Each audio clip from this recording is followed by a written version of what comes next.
Welcome to Tattooed Freaks and Business Suits, recorded live in the kitchen of the Personal Touch Career Services in Denver, Colorado. I am your host, Donna Shannon. As a professional career coach, I help people navigate the hiring maze to get to the jobs they really love. In addition to working with job seekers one-on-one, I do have a book available. You can find Get a Job Without Going Crazy on Amazon. And today, my guest is Danielle Menditch Roessele. I'm going to totally butcher your new last name too. Roessele. It's just as simple as it looks. So, but it doesn't look simple. There's a lot of extra letters in there, Danielle. No one could pronounce the last name. It's okay. Yeah. So for those of you listening at home, it's Roessle. Roessele. Okay, so our show's purpose is to explore and redefine the world of work, especially as Gen X, millennials, and those to come after seek leadership positions that'll still allow them to be themselves. So every show we explore a topic related to business or job searching, and of course, we're going to talk about tattoos.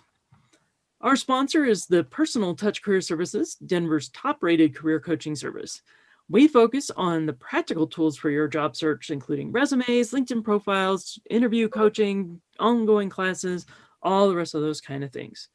So check out our ridiculously long website, which is personaltouchcareerservices.com. Once again, that's personaltouchcareerservices.com, or, you can just Google it. So hi, Danielle. Hi. So you are actually a repeat guest for us. It's been like 3 years since you were on the show with me. I think it's actually been a year. We did an episode last year about being hopeful during COVID. That's right. We did. We did. How could I forget? Anyways, for those of you who may not have caught those earlier episodes, why don't you tell us a little bit more about you and what you do and all the rest of that? Thank you, Donna. I also am a career coach where Donna helps you get the job. I help you figure out your direction. My company is Inner Compass Coach, and I work with mid-career professionals to help them clarify their career direction and make their next step. I also am the author of The Inner Compass Process, Using Childhood Memories to Guide Your Career Change. And that book is coming out in the next 2 weeks on Amazon. And that's a big reason why I'm here, is to talk with Donna about my new book. Well, congratulations. Getting a book done is a lot of work. Oh my gosh, it was a lot of work for sure. And we've known each other for several years now. And I know you've been working with this process of kind of going back into the childhood memories and stuff like this. And I know you've been refining your process over the years. So can you tell me a little bit more about what that Inner Compass process looks like? Yes, absolutely. So I've been working on the Inner Compass process for 7 years. And the idea is that when you go back to childhood and explore memories, both happy, unhappy, what happens is you can use them to clarify what you want and need in your career. So let me share a little bit further. So when I work with my clients and when they read the book, the first section is just going back to childhood and looking at both happy and unhappy memories, both in childhood and one's career. And when you do this, what happens is you get to see what motivates you and gets you out of bed every single day because it's been motivating you your whole life. Mm-hmm. You also get to see what holds you back, both personally and professionally. And on the flip side, the biggest gem that I think my readers will take away is getting to understand what comes naturally to them, what they want to be paid for in their career, and most importantly, why, based on their childhood stories. So Donna, I want to ask you, when you think about your memories of childhood, especially your happiest memories and the way you like to play, tell me a little bit about what they were like for you. Oh, let's see. I was a big nerd, just so you know, and I was also horribly bullied, so I didn't do a lot playing around with other kids. That sounds awful, I know, but I read a lot, definitely a lot of fantasy kind of things, de- uh, very much into music.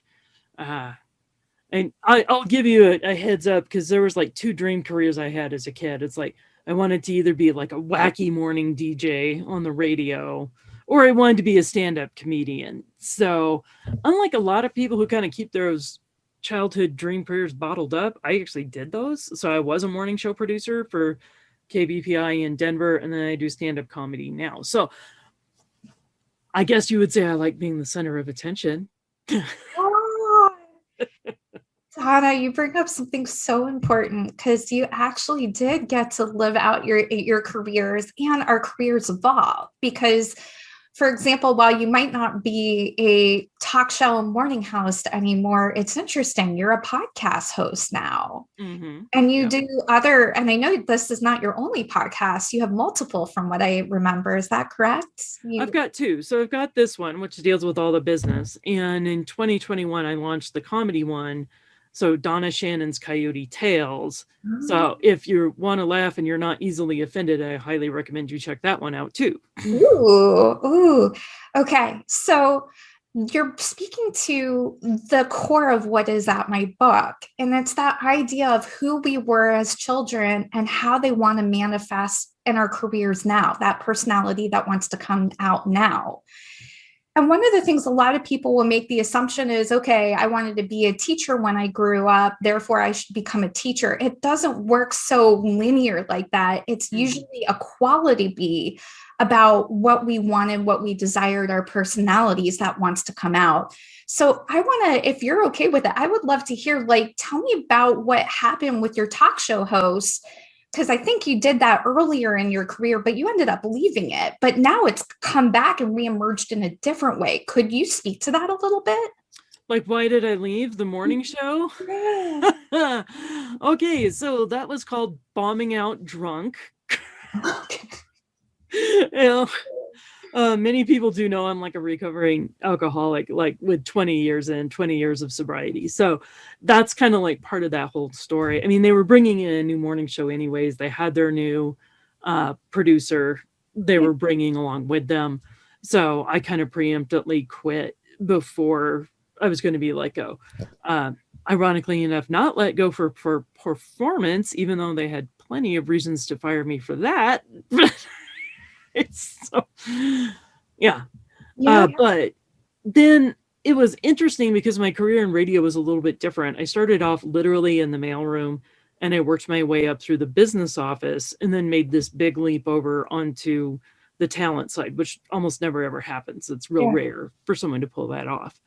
But after I got sober, which was within, a few months of me leaving the morning show, I was doing temp jobs and just trying to figure out, okay, now what do I really want to be when I grow up now? And stopped and thought about it. And turns out it was the work in the business office and especially on the recruiting side that I liked the most. Mm-hmm. And that's when I got a job with Rocky Mountain PBS, which is Channel 6 here in Denver, in the business office, doing some accounting as well as the recruitment side of things. Interesting. Interesting. It's amazing how things kind of came full circle in some way for you. And now in your business, because you could just be a coach that does resumes, but there's so many parts of your personality that get to come out in your business. Mm-hmm. So you have your podcast, you get to do your stand-up comedy in your free time as well. And in many ways, you're letting all parts of your personality emerge, but in different ways. Right, right. And it's like, even when I think about what I love the most about what I do in my career, it's not so much writing resumes. Though I do that, mostly my staff writes all the resumes now. It's more about the teaching aspects of things. Yeah. And how It's did like, the teaching show up as a kid? Like, are there elements you could see of teaching wanting to come out when you were a kid? I think it would probably relate to the acting I would have done. Mm. So I enjoyed doing theater. So, obvious nerd stuff, going to hang out in the theater with all the other theater nerds, right? Yeah. And there's a lot that kind of goes on with encouraging your fellow actors and stuff to help them improve their performances too. And you just said a key thing to help them improve their performances. Mm-hmm. And that's something, even as a colleague of yours, I continuously see you do with your clients, whether you're interview coaching with them, whether you're showing them how to up level their resume after you've rewritten it. It's always about that up leveling. Mm-hmm. Yep, absolutely. Yeah. So, my point of this, Donna, is that you can see the threads of your childhood manifesting in the way you do your work now. And that's the goal of my book is I want my clients, my readers to be able to see how who they were as kids that gets repressed as they get older really wants to show up both personally and professionally. And then I always say the key to loving your career is being paid for what comes naturally to you, but allowing the different parts of your personality that want to come out to shine. Mm-hmm. And that's what I always believe is the definition of fulfillment in work. And that's the goal of my book. And I'm thank you for playing along with me, Donna, Oh and yeah, my pleasure. Yeah. yourself, because those are the threads that I like to tease out. Yeah, absolutely. Yeah. So one of the things that you also bring back, with and you, I don't know if you get people push back on this one too, but yeah, how important it is to go all the way back to childhood to determine the career, especially for somebody who's like they're already 10, 15, or 20 years of experience and they're looking to do that next pivot. It's like, okay, what am I going to do for the rest of my life? In my opinion, it's pivotal and like absolute. And the reason why I say that is because our childhoods are where our identities are born. It's where we learn what we like, what we don't like. It's where we draw our motivation because that's when everything that happened to us made us who we are. Mm-hmm. So I that's why I believe going back to childhood is essential. It's not for everybody, though. That's why there are other coaches out there that will have you take a battery of assessments to figure out who you are, your personality, and so forth. And that's great if that's what you need. I always just say I love going a bit deeper, and my readers will love going deeper because they get to go to where those key parts of you formed and then those key parts that want to come out in your career. And most importantly, then obviously helping you identify the jobs, the employers, the industries, the businesses you might want to start that better represent who you are in your work. Right, right. So kind of given the job market in the age of COVID, because of course we have to discuss this. So is now really a good time for someone to change their career? Absolutely. And the reason why is I'm sure everybody's reading these articles right now about this idea of COVID being the great reset. It's almost like putting the reset button personally and professionally. And the reason why I say right now is better than ever is because we're getting to see how things are being changed up. We're getting to see more options allowing individuals to work from home, which a lot of prior to COVID, flexibility was one of the biggest things my clients were seeking. And now we're getting to see doors open with more flexibility. We're also seeing a new age of innovation and new companies emerging because out of every recession, which not necessarily have we determined this as we haven't really put language yet from what I could see as this being a quote unquote great recession like 2008, that will be determined, but we see innovation come out of hardship. And I think we're going to see emerging talent come out of that too. And then the other thing is I do hear a lot of people say, oh, it's so hard to get a job right now. It's just different to get a job right now. I wouldn't call it harder. It's just different. And the biggest thing that I'm seeing is companies are more likely to hire someone they know, like, and trust. So networking, career conversations are more pivotal than ever because it's just about finding the right talent and conversations are the way to do it. And of course, where Donna comes in is having a beautiful resume to represent what you do in your background always helps too. Right. Of course. Of course. And one of the things that I kind of encourage people on, it's like, when is it time to change your career? It's when you feel it's time to change your career. And it's like, yeah, we were talking before I started recording. I'm doing this big business accelerator for my company and all the rest of this, which I almost didn't do it this time because honestly, I'm having some health issues, right? I've got degenerative disc disease through my neck and lower back. So it's given me some issues. And I'm like, well, do I wait until I feel better? And then I'm like, I'm 51 years old right now. And I'm really at that point in my life where the question comes, if not now, when? Yeah. That's the thing I have to accept. I'm never going to learn to play hockey. I'm not going to go tear it up and down the ice. Already had shoulder surgery in 2018. And this is the time now to define. I have to still have 20 years of work before the government man says I can retire. Yeah. How do I want to spend that next 20 years? And if not now, when? I think that's same for many people who are considering any kind of career change, right? It's like if you don't make the changes now, it only gets worse the longer you wait. I agree with that. And, it's interesting because my hopes would be, Donna, by doing your accelerator, you're able to free up time to take care of your health needs. Yeah, that's the plan. That's the plan. Yeah.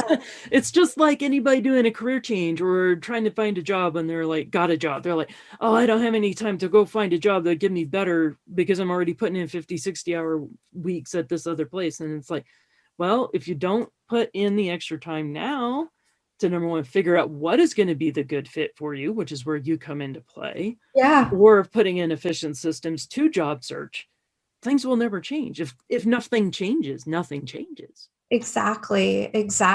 And I think the thing too is that the goal of changing your career in your circumstance, Donna, changing your business is to better meet your needs. And that's why I don't use the word dream job anymore, because your dream job at 20 might not look like your dream job at 30, 40, or 50, because things have to evolve just like we do. Mm-hmm. And that's why, I think one of the things people will often say to me is, I want to be in my next job for the next 20 years. And I'm like, does that really even exist anymore? Because our needs are going to change. We're going to evolve and grow. So I want my clients' trajectories, meaning every job they have along the way or the different options they have to meet their needs as they evolve, just like your business is evolving with you, Donna. Mm-hmm. So I think I commend you for taking on this challenge of joining up this accelerator. And that's why I really agree with you fully that the best time to change your job is now, because if your needs have changed, why not meet them and see if life can be better and more fulfilled? Right. Absolutely. So you also do some interview coaching too, and your method is all around storytelling. Can you tell me some more about that? Sure. Well, I think the best way to introduce this is to share the story of how I got this initiated. So I have been doing interview coaching in private practice for the last 7 years. And yet, when I would work on interviewing clients, I would often find them trying to memorize their responses and get really frustrated with this idea of having to memorize. And of course, I would tell them, you don't need to memorize your responses. You just need to tell a story. I felt like I just didn't have the right tools to get them where they wanted to be. So fast forward, Donna, I meet Elise Bloom and Keith Bailey, and they have this company, Articulated Intelligence. And Elise and I are connecting during the time of COVID, just because it's been a while since we've spoken with one another.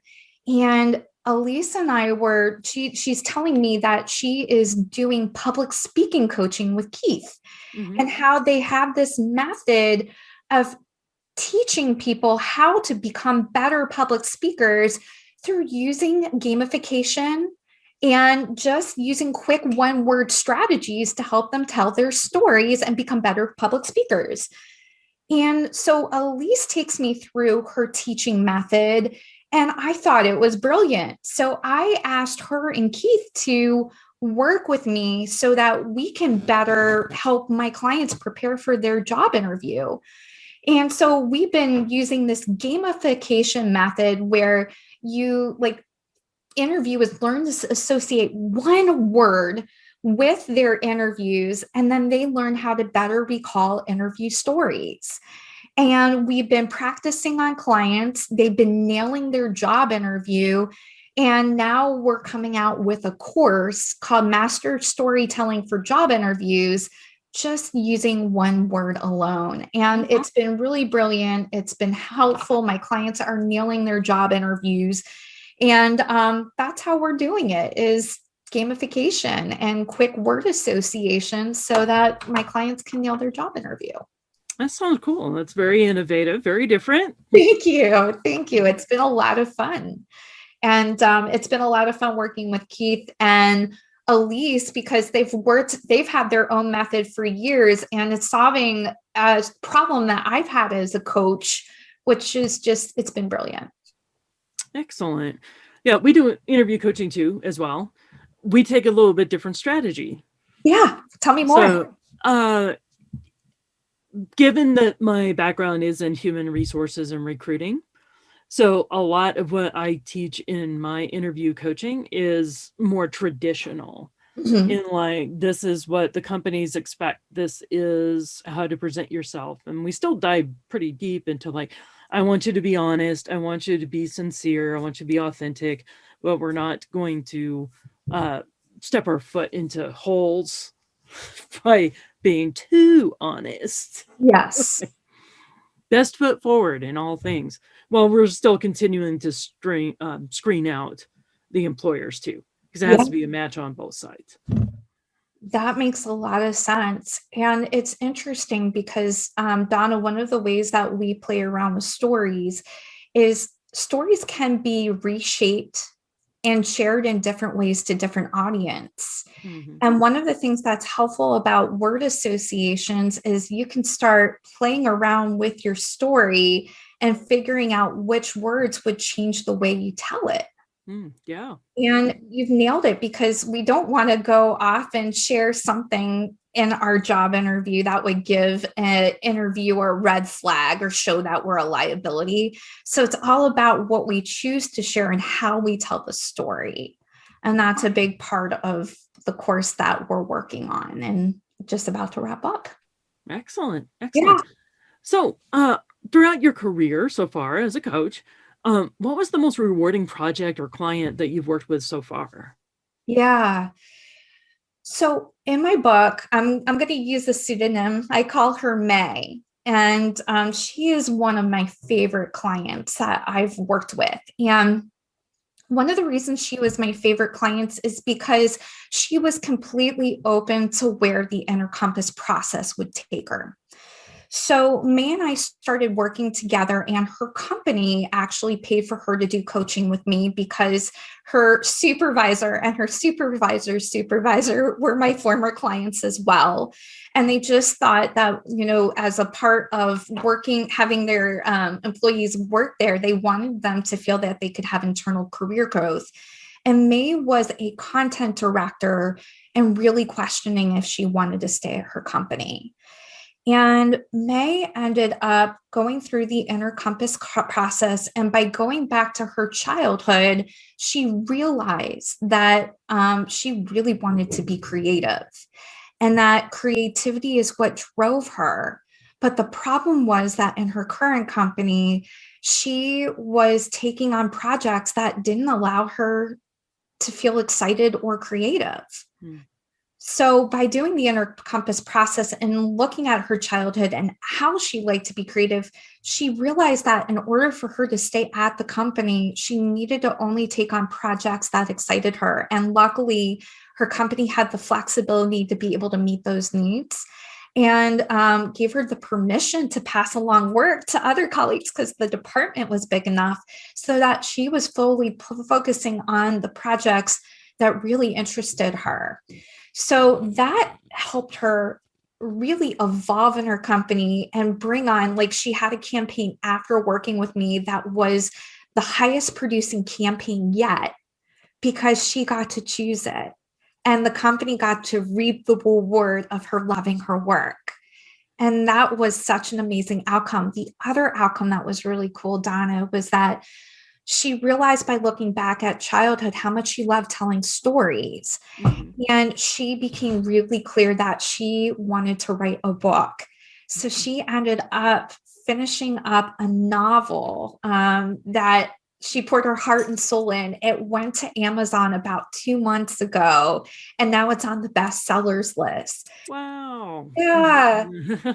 It wasn't, if she didn't look at childhood, she wouldn't have had those takeaways or aha moments and these outcomes. So she's one of my favorite clients I like to feature so far because she got to shift her current work and she got to write her novel. And if she only came in thinking that she was going to just change her career entirely, she wouldn't have come to the outcome she did. And that's why she was one of my favorite clients. Excellent. I mean, that's definitely a very cool story to see how people can, especially when the company believes in them and then lets them follow their dreams and being smart about recognizing their passions. This is one of the reasons why I tell all the time, smart hiring managers hire people who are passionate about what they do. Absolutely. And that's why in our job search and LinkedIn resumes, all the rest of this, we need to convey in some way what is it that we are passionate about, because smart managers want to know. Amen. Amen. Mm-hmm. All right, so now we get to come to my favorite part of the show where we get to talk about the tattoo of the day. But Danielle, you still don't have any tattoos. No tattoos. Which is okay. Okay, I can live with that. But if you were to get a tattoo, which one would you get and why? Yeah. So I do have a ring that says love on it. And the ring is one of my favorites. And I would probably get a tattoo of love on my ring finger. And the reason why this ring is so important to me is about 3 years ago, I decided if I was going to get married, I would marry myself and that I was going to love myself completely. So I had this beautiful ring made. It's gold. It says love and it has diamonds on the like L, like in between the O and at the end of the E. It's beautiful. And it's because I decided to marry myself and love myself. And that's what I would have tattooed on my body, is that commitment to myself. Well, that's cool. I like that concept. Yeah. But now you even have a husband too, and that real weird name. Yes. Exactly. And I know you love tattoos, Donna. Are you getting any tattoos, maybe in terms of COVID or anything any tattoos coming up for you? I got one just back in October. So, which was a pretty big, substantial piece. It was a big cover up on one of my first tattoos on on my chest. So, it's this massive dragon that actually the new logo for our podcast. That dragon is my newest tattoo, actually. Does it have any meaning or significance if you're Yes, it does. So the one it replaced was a dragon itself, and it had fallen apart so bad nobody knew what it was anymore. Like it was, I mean, it's like a 30-year-old tattoo. It's old. So the original tattoo was the thought process being, if I'm going to follow my heart in my life, I need a protector of the heart. So that's what the dragon was for. So this one is basically the same meaning, but it's definitely a big upgrade. Wow. You can't even, I'm wearing a turtleneck. You can't It's see it. hard to Yeah. see, but the colors are really rich. Like I can see the green. It's beautiful. Even from the little glimpse I can see. Thank you for sharing. Yeah, absolutely. So that is all that we have time for today. So Danielle, how can people get in touch with you? Yes, please visit my website, innercompasscoach.com. I can also be found on LinkedIn. Danielle Roessele. My last name is spelled Roessle. And if you'd like to buy my book, please get on my book launch page. It's on my website, innercompasscoach.com, and it should be out in the next 2 weeks. So April 1st is my anticipated launch date. I'm going to be having a party, giveaways, extras if you join, and I'd love you to be a part of it. Absolutely. Thank you very much, Danielle. Always great to speak with you. My name again is Donna Shannon, Personal Touch Career Services. And as my producer always reminds me, if you like what we did, give us a like, give us a follow, maybe even a comment. If you don't like it, keep it to yourself and be nice. And until next time, thank you very much. Thank you.